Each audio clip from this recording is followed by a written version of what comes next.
Hey guys, I am Zuhair Barshad and welcome to another case study with me. आज का case personally बहुत ज़्यादा interesting होने वाला है क्योंकि ये आपके और मेरे से बहुत ज़्यादा रिलेट करता है। हर हिंदुस्तानी इस केस में इंडल्ज हो सकता है। वो किस तरह आए ज़रा इसके डीप में जानते हैं। ईयर 2000 में इंडिया बेंगलोर में एक लेडी का मर्डर हो जाता है। अब किसी को नहीं पता कि कातिल कौन। कातिल बड़े ही शातिर अंदाज में वहाँ से गायब भी हो जाता है। अब इस मर्डर के अगले 3 मंथ्स के अंदर ही और 5 लेडीज़ का मर्डर हुआ, बिल्कुल सेम तरीके से। अब पुलिस को नहीं पता था कि ये मर्डर कौन कर रहा है और इसके पीछे किसका हाथ, क्योंकि ये मर्डर बहुत ज़्यादा प्लानिंग से किए जा रहे थे और अब पुलिस इस मामले में बहुत ज़्यादा परेशान है। लेकिन उस कातिल की सिर्फ एक बेवकूफ़ी की वजह से उसको जेल का मुंह देखना पड़ा। So let's talk about today's crime, all about cyanide Malik.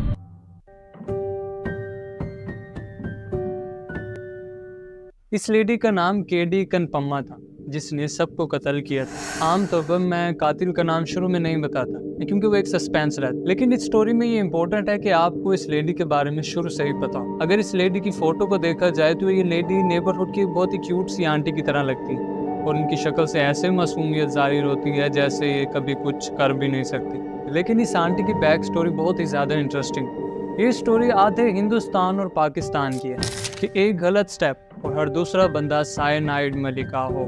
Cyanide मलिका का असली नाम कनपम्मा था और ये 1970 में कगालीपुर कर्नाटका में पैदा हुई। कनपम्मा एक बहुत ही गरीब खानदान में पैदा हुई और उसकी बचपन से ही ख्वाहिश थी कि जैसे दूसरे लोगों के पास अच्छे कपड़े हैं, खिलौने हैं, तो उसके पास ऐसे क्यों नहीं। यही चीज़ इसको चैन नहीं लेने देती थी। उसको अपने ख़ानदान को देखकर बहुत ज़्यादा दुख होता था कि आखिर वो अमीर क्यों नहीं है और वो आलीशान बंगलों वगैरह में क्यों नहीं रह सकते। अब क्योंकि उसके पास ये तमाम आलीशान चीज़ें नहीं थी, तो इसी वजह से जिनके पास ये चीज़ें मौजूद थीं, कनपम्मा अब उनसे नफ़रत करने लगी थी। लेकिन शुरू से उसकी ये ख्वाहिश थी कि उसकी शादी किसी अमीर ख़ानदान में, उसको कोई राजकुमार लेने आए और उसके पास भी गाड़ियाँ और अच्छे अच्छे कपड़े और गहने हो। लेकिन जैसे जैसे वक्त गुजरता गया और कनपम्मा थोड़ी बड़ी हुई तो कनपम्मा के डैड ने उसकी शादी वहीं कर्नाटका के ही एक टेलर से करवा दी। अब बार बार कनपम्मा प्रोनाउंस करना मेरे लिए काफ़ी ज़्यादा मुश्किल हो रहा है, तो इसको हम प्यार से कैन या कैंप बुला सकते हैं। इसको हम कैन बुलाएंगे, प्यार से अब हम इसको कैन बुलाएंगे। तो कैन जैसे जैसे बड़ी हुई तो उसके वालिद ने उसकी शादी करा दी एक टेलर से। अब क्योंकि वो चाहती थी कि वो एक राजकुमार से ब्याही जाए, तो अब जैसे ही उसकी शादी वो बहुत ही ज़्यादा सैड रहने लगी। अब उसका हस्बैंड जो था वो एक बहुत ही ऑनेस्ट टेलर था, वो लोगों से बड़ी ही ईमानदारी से काम किया करता था। इसी वजह से उसकी इनकम भी काफ़ी लो थी, जिसमें कैन का गुजार नहीं होता। अब कुछ ही सालों में उनके बच्चे भी पैदा होना शुरू हो गए और आहिस्ता आहिस्ता उनके घर के मेंबर्स में भी इंक्रीमेंट आना शुरू हो गया था। लेकिन उनकी इनकम में थोड़ा सा भी इजाफा नहीं हो रहा था, वो वहीं की वहीं खड़े थे। इसी वजह से घर के हालात को देखते हुए कैन ने फैसला किया कि वो अब लोगों के घरों में काम करेगी ताकि घर में बच्चों की ज़रूरियात और अपनी ज़रूरियात को पूरा किया जा सके। अब क्योंकि उसे अमीर होने का बहुत ज़्यादा शौक था, इसी वजह से उसने सोसाइटीज़ में काम करना शुरू किया। वो सोसाइटीज़ के घरों में झाड़ू पोछा लगाती और कुछ पैसे ले आती। अब कहीं ना कहीं उसका ये ख्वाब पूरा हो रहा था क्योंकि वो चाहती थी कि वो अमीरों के दरमियान रहे और अब उन सोसाइटीज़ में काम करके उसको ये फील हो रहा था कि वो भी कहीं ना कहीं अमीर है। लेकिन ये तो वही बात हो गई ना, जैसे गालिब ने कहा, दिन को बहलाने के लिए ख्याल अच्छा है गालिब। अब यहाँ तक तो सब कुछ ठीक जा रहा था, लेकिन अब वो उनके साथ रहती तो थी, लेकिन वो उनकी तरह चाह कर भी नहीं बन पा रही थी। अब यहाँ से शुरू हुआ कनपम्मा से सायनाइड मलिका का सफ़र। जैसे जैसे वो इन अमीरों के घर में काम करती थी तो वो उनके घर में काफ़ी ज़्यादा सोने के गहने और जेवरात वगैरह देखती थी। एक दिन उसने बैठकर सोचा कि क्यों ना उनके गहनों में से कोई एक छोटी सी चीज़ लाइक कोई रिंग या कोई इयररिंग वगैरह चोरी कर ली जाए, क्योंकि उनके पास इतने गहने हैं कि छोटी सी चीज़ से चोरी हो जाने से उन्हें कोई ज़्यादा फ़र्क तो पड़ेगा नहीं, लेकिन इस काम से कैन का बहुत ज़्यादा फ़ायदा हो जाएगा। कैन मीन्स कनपम्मा। अब अगली सुबह उसने ये फैसला किया कि वो जिस जिस घर में काम करती है उन सब घरों से एक छोटी छोटी चीज़ चुराएगी और वो पकड़ी भी नहीं जाएगी। अब उसका प्लान काफ़ी हद तक कामयाब रहा और उसने उसी दिन तमाम घरों में से छोटी छोटी चीज़ें चुरा ली। अब शाम में जब वो घर आई तो वो बहुत ही ज़्यादा खुश थी क्योंकि उसको अभी तक किसी ने भी नहीं देखा था। उसका प्लान तकरीबन कामयाब हो चुका था। अब उसने पहली बारी गोल्ड को इतने करीब से देखा था क्योंकि कभी भी ज़िंदगी में उन्होंने कभी भी कोई गोल्ड की चीज़ नहीं डाली थी। अब उसको इस चीज़ का तो अंदाज़ा था कि गोल्ड काफ़ी ज़्यादा महंगा बिकता है, लेकिन उसे ये नहीं मालूम था कि गोल्ड कितना ज़्यादा महंगा बिकता है। अगले दिन जब वो गोल्ड को बेचने के लिए गए तो वो गोल्ड की प्राइस सुनकर बहुत ही ज़्यादा शॉक हो गए, क्योंकि उसकी एक्सपेक्टेड प्राइस से उसको काफ़ी ज़्यादा प्राइस मिली। जब कनपम्मा को इतने ज़्यादा पैसे मिले तो आहिस्ता आहिस्ता वो और भी ज़्यादा गोल्ड उन्हीं घरों से चोरी करना शुरू हो गया। लेकिन एक दिन एक घर को उसके ऊपर शक हो गया और उन्होंने पुलिस को उसके पीछे लगा दिया। अब पुलिस ने उसका पीछा किया और कैन को गोल्ड की शॉप में ज्वेलरी को बेचते हुए पकड़ लिया। अब एक आर्टिकल के मुताबिक जो मैंने पढ़ा ये स्टोरी थी, और सेकंड स्टोरी जो दूसरे आर्टिकल में मौजूद थी वो कुछ इस तरह की थी कि कनपम्मा जब एक घर में काम करने के लिए जाती है तो उस घर के फाइनेंशियल हालात काफ़ी अनस्टेबल थे। तो कैन ने उनको ये सजेस्ट किया कि आप अपने घर में एक पूजा रखवाएं और मुझे कुछ ऐसे रिचुअल्स का पता है जो आपके घर से तमाम बलाओं को दूर कर देंगे और इस रिचुअल की वजह से आपके घर में पैसे ही पैसे हो जाएंगे। अब कैन ने उन तमाम घर वालों को ये सजेस्ट किया कि आप घर के एक कोने में तमाम अपने घर के गहने और जेवरात वगैरह ला के रख दो और हम वहाँ पर रिचुअल वगैरह और प्रे करेंगे और पूजा करेंगे यहाँ पर, ताकि आपके घर में और भी ज़्यादा पैसे हैं। अब जैसे ही कैन ने पूजा शुरू की और जब देखा कि कोई भी उसको नहीं देख रहा तो उसने उन जेवरात में से थोड़े से गहने निकाल लिए। लेकिन फिर कुछ ऐसा हुआ जिसका किसी ने भी नहीं सोचा। उनमें से एक आदमी ने कैन को वो जेवरात उठाते हुए देख लिया और जब उसने दोबारा से गहने उठाने की कोशिश की तो उसको रेड हैंडेड ही पकड़ लिया गया। अब ये दो स्टोरीज थी और ये पूजा वाली जो स्टोरी थी ये अगली स्टोरी ये आगे जो उसकी लाइफ गुजरी है उसके साथ काफ़ी इंटरकनेक्टेड है। अब पुलिस ने कैन को गिरफ्तार कर लिया और कोर्ट ने कैन को 6 मंथ्स की सज़ा सुनाई। अब 6 महीने की इतनी मुश्किल सज़ा काटने के बाद जब कैन अपने घर वापस आए कर्नाटका में तो तब तक उसकी चोरी की खबर उसके पूरे मोहल्ले में फैल चुकी थी और उसके शौहर और बच्चे काफ़ी ज़्यादा शर्मिंदा थे क्योंकि माँ ने ये क्या हरकत की है। तो जब कैन अपने घर वापस लौटी तो उसके शौहर ने बहुत ही ज़्यादा गुस्से में उसको अपने घर से निकाल दिया। अब जैसे ही कनपम्मा को उसके शौहर ने उसके घर से बाहर निकाल दिया, then it's been very hard for her कि वो कहाँ जाएगी अब, क्योंकि उसके पास अब कोई भी ठिकाना नहीं था। अब कैन एक नए सफ़र की तरफ चल दी और यहाँ से स्टार्ट हुई कैन की एक क्राइम स्टोरी। अब ज़रा 2 साल पीछे चले 1999 में कनपम्मा एक जगह पे ऐसे विजिट करने जाती है होसकोटे में। एक लेडी जिसका नाम ममता राजन था वो बहुत ही ज़्यादा मुश्किलात में घिरी हुई थी। उसके सारे बच्चे उसको छोड़ गए थे और बहुत ज़्यादा टेंशनों में थी, फाइनेंशियल क्राइसिस ये वो हर चीज़।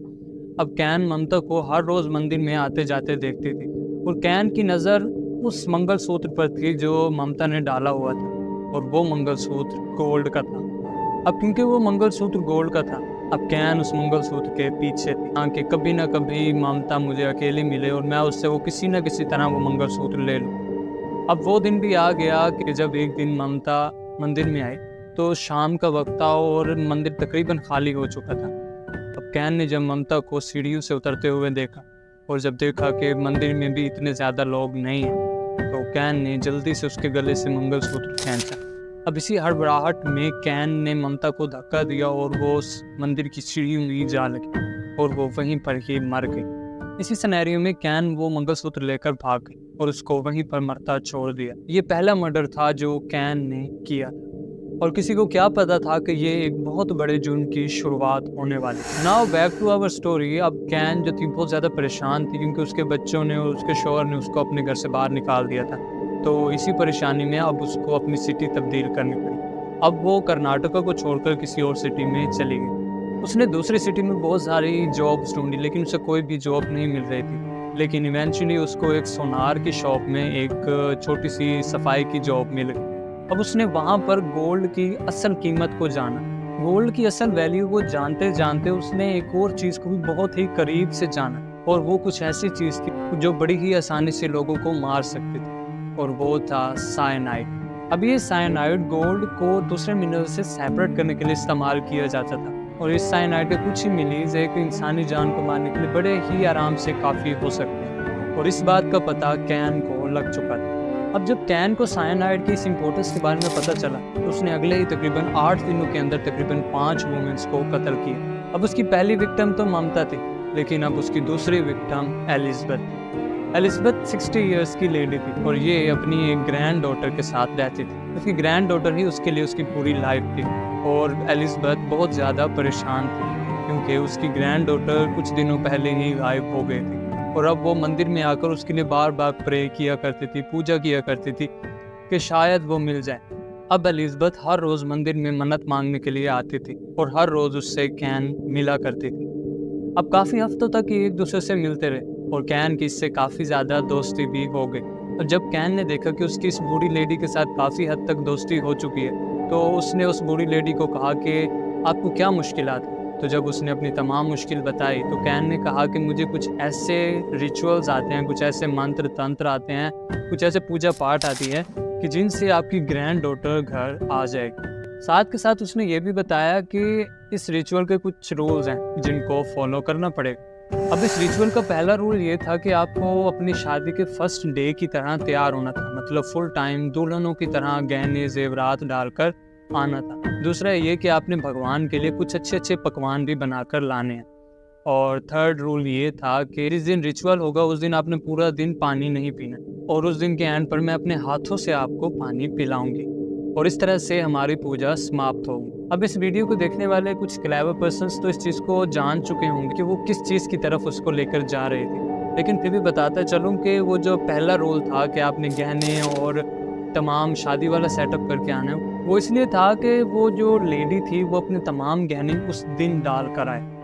और सेकंड, जो उसने कहा कि आपने पूरा दिन पानी नहीं पीना, तो इसका मकसद ये था कि जब वो उसको साइनाइड से मिला हुआ पानी देगी तो वो साइनाइड उसकी बॉडी में जाकर पूरी तरह अब्जॉर्ब हो जाए और वो बहुत ही जल्दी मर जाए। अब उसने एलिज़ाबेथ को एड्रेस और डेट सब कुछ समझा दिया। अब ठीक उसी दिन जिस दिन कैन ने कहा था, एलिज़ाबेथ शादी के ड्रेस में बगैर कुछ खाए पिए और बहुत सारे पकवान लेकर आ गई। At the end of the ritual उसने एलिज़ाबेथ को पानी दिया और जैसे ही उसने पानी पिया वो मर गई और कैन ने एलिज़ाबेथ के सारे गहने लिया और फरार हो गई। अब वो इस शहर को छोड़कर दूसरे शहर में चली गई और वहाँ पर किसी मंदिर के बाहर जाकर बैठ गई। अब उसने देखा कि एक लेडी जिसका नाम यशोधतामा था, वो तकरीबन 60 इयर्स की थी।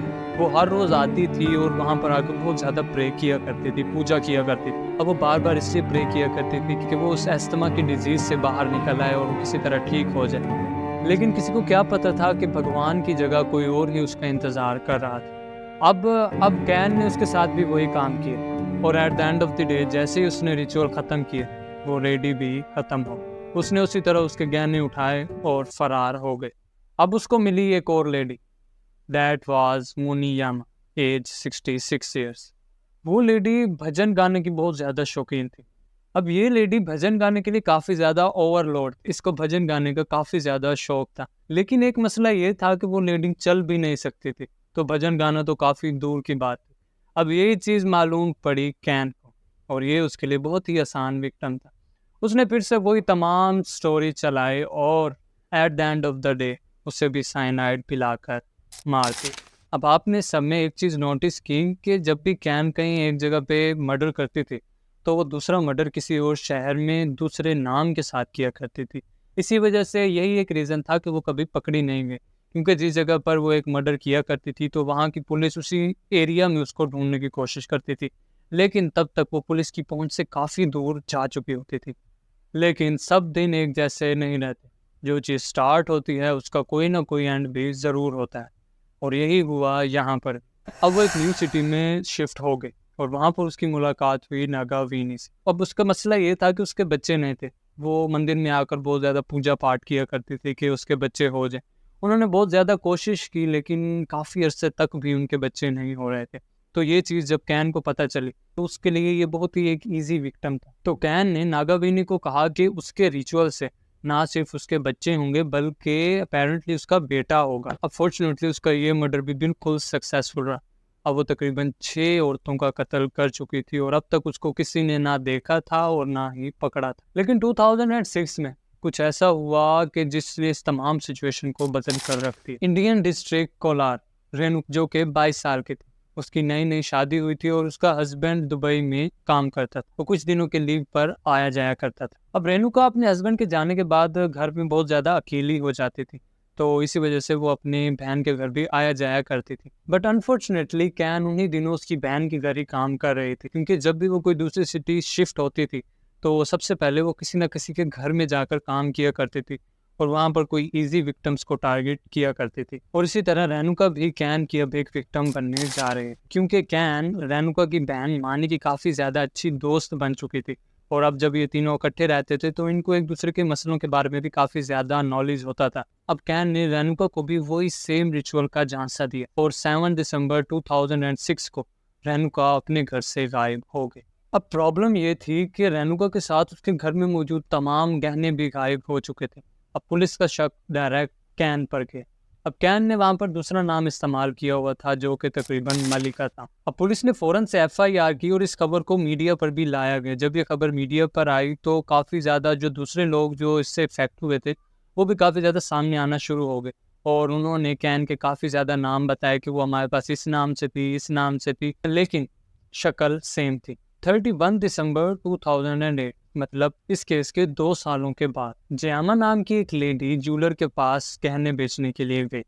ज्वेलर ने वो गहने लेने से इनकार कर दिया क्योंकि उसने वो गहने कहीं ना कहीं न्यूज़पेपर में देखे थे और वो गहने एक मर्डर के साथ काफ़ी ज़्यादा इंटरकनेक्टेड थे। तो उस ज्वेलर ने फ़ौरन से पुलिस को कॉल की। जब जयामा को पता चला कि पुलिस को कॉल हो चुकी तो उसने फ़ौरन से अपना सामान समेटा और जल्दी से बस स्टेशन की तरफ गई। अब पुलिस आहिस्ता आहिस्ता जयामा का पीछा कर रही थी क्योंकि पुलिस को उस पर आहिस्ता आहिस्ता से शक होना भी शुरू हो चुका था। बेसिकली कैन ही अपना नाम बदल कर एज जयामा ज्वेलरी बेचने के लिए गई हुई थी। अब पुलिस को उसके बारे में आहिस्ता आहिस्ता पता चलना शुरू हो चुका था। अब वो वहाँ से भागने ही लगी थी कि पुलिस ने उसको पकड़ ली और अब उसे पुलिस स्टेशन लाया गया।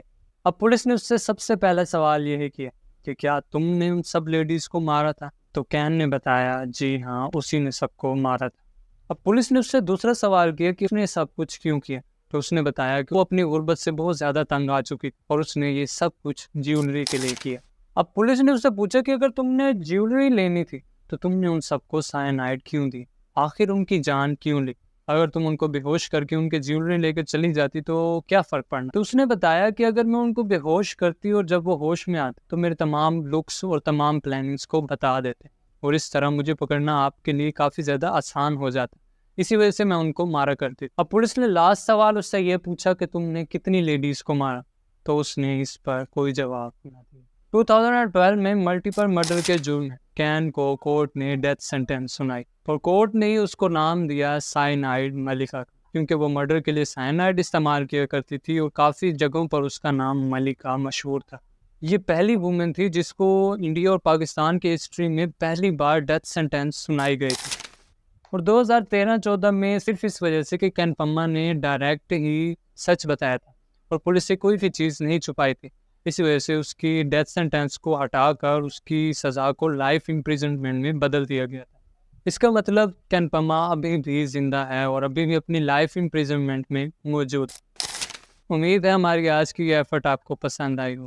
अगर पसंद आई हो तो लाइक, शेयर और सब्सक्राइब करना ना भूलिएगा क्योंकि हमारा एम है 100K।